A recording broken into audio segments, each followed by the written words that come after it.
Konting tips lang para sa mga naka-e-bike dyan na ayaw nang maingay tuwing magre-reverse. Sobrang ingay kasi bulabog sa kapitbahay.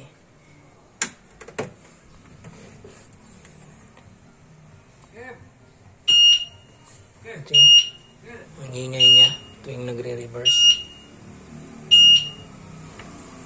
Ngayon i-disconnect natin yung wire dito sa may rear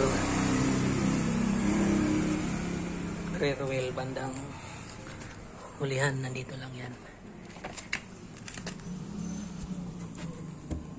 Yan. Yung puti na yan, yung nasa ibabaw, i-disconnect lang yan, yung pula tsaka yung itim.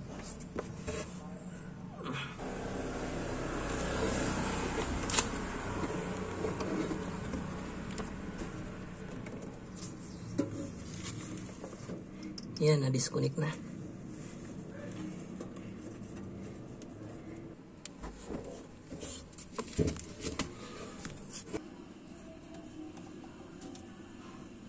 Ito yun guys.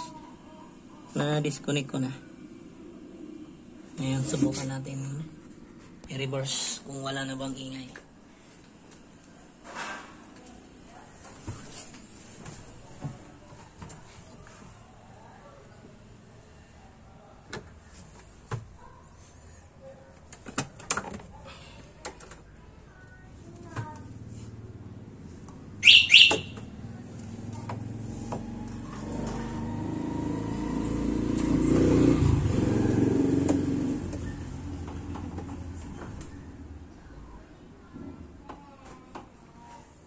Yun, wala na.